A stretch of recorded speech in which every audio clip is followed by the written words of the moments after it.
Dadam 9 yoshimda o'tib ketgan. Sovchi bo'lib kelishdi. Men turmushga chiqmayman dedim. Chunki men o'qimoqchi edim. Xo'jayinimni yeb yotishi qandaydir menga malol kelardi. Keyin yig'ladim, xizmatinglarni qilyapman, hamma yo'g'inglarni qilyapman, kechasi uxlamayapman, tishim og'rib. Ketib qaytib kelma dedi. Orqamdan qaynonam quvlatdi, uraman dedi. Qaynasinglim nimaga sen xotiningni tarafini olyapsan deb trimo qolmadi, spalniyda derazalari qolmadi, oynalar sindirib tashlashdi. Gaz bor edi uyda, lekin komfortkada yoki gazda ovqat qilish mumkin emas edi. Tashqarida hovlida o'choqda ovqat qilish kerak edi, o'tdan yaqin. Siyolmay qolganman, pochkam ishlamay qolgan. Urdi, shundan keyin men yashamayman dedim onamga shunaqa. Oilada 5 ta qiz, bitta o'g'ilmiz. Dadam 9 yoshimda o'tib ketgan. Men ikkinchi farzandman.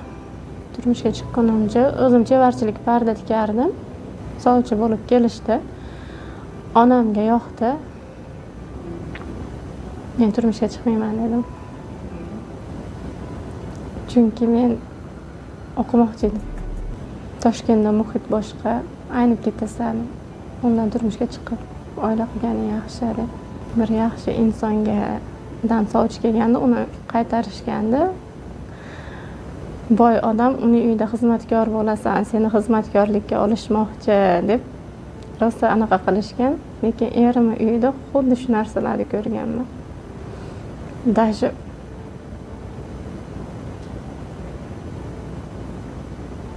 tualetga bormardida. Erim. Erinardi. Uyga paketga qilardi, menga tashab ketardi. Qanday tirishlik qilardi? Dadasi Amerikada edi. Men yoshligimdan hali dadam yo'qligicha o'zim tirishib qilganim uchun xo'jayinimni yeb yotishi qandaydir menga malol kelardi. Otangizga yuk bo'lyapsiz, o'zingiz harakat qiling. Bolalarimiz bo'ldi, mana farzanding bo'ldi. Даже bolamga kiyim oldirmardi onasi. Katta o'g'limga bir kun onamnikiga hayitga bordik. Hayitli yig'ganimizga krossovka olib keldi. Ya'ni yurganda chiy qiladi.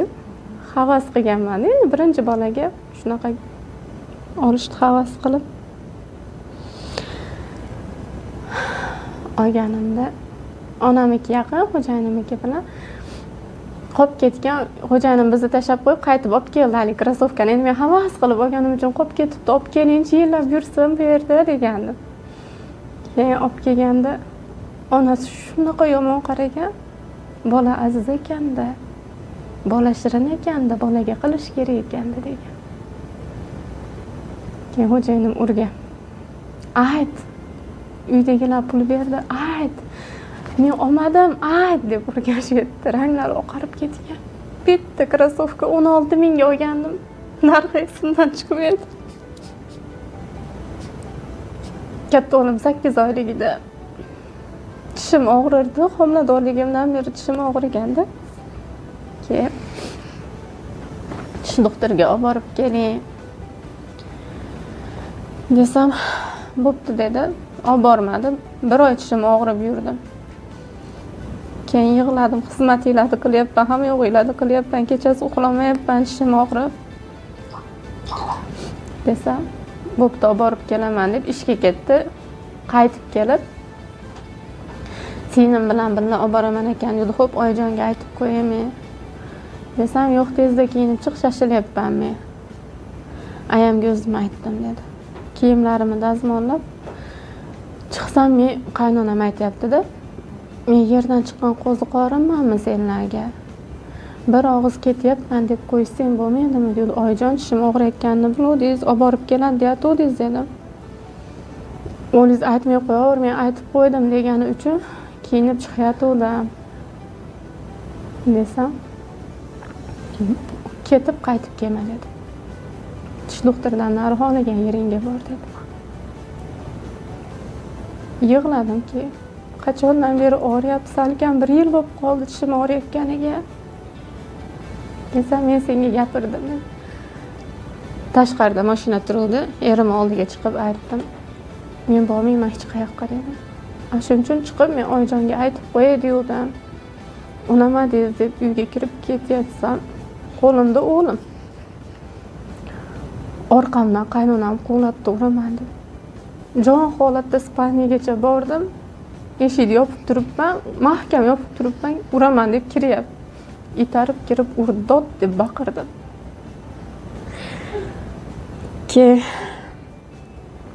Erim kirib, ayasini ko'tarib olib chiqib qo'ydi. Qaynasinglim, nimaga sen xotiningning tarafini olyapsan deb. Trimo qolmadi, spalniyda derazalari qolmadi, oynalar sindirib tashlashdi. Bundan keyin uxlash mumkin emas edi. Hovliga chiqib, katta eshiklik uchun qaynonasi ham bor edi. Katta qaynona, qaynota ham bor edi bizda. Ularning xizmati, qarindosh urug' keldi-ketdi rosa ko'p edi. Kunimiz faqat shu mehmon kutish bilan o'tar desak ham bo'laveradi. Shunaqa edi. Obedda 10 minut uxlashga ruxsat berishardi. Adirli joyda yashaganimizda biz gaz bor edi uyda, lekin konforkada yoki gazda ovqat qilish mumkin emas edi. Tashqarida hovlida o'choqda ovqat qilish kerak edi, o'tin yoqib. O'g'limga homiladorligimda davleniya ko'tarilgan. Ungacha davleniyadan nimaligini, bosh og'rig'i nimadanligini bilmaganman-da. Engashsam boshim qattiq og'riyapti deb oyijonga yig'ladim. Chidolmayapman bosh og'rig'iga desam, men o'choqda ovqat yegim kelyapti, o'choqda qiling dedim. "Yo'q, oyijon, bugun konforkada qilib turay ovqatni. Boshimni ko'tara olmayapman, umuman harakatlana olmayapman." Desam, "Men o'choqda yeyman" dedi. Katta farzandimda qalin kiyimlar kiyardim, gamashim kiyardim. Mahsi bilan jimpirni orasida mana shuncha joy qolardi oyog'imda ochiq. Shu yerdan sovuq urardi, uvillab adirdi. Biz tomonga odamlar faqat sirpangani borishar edi.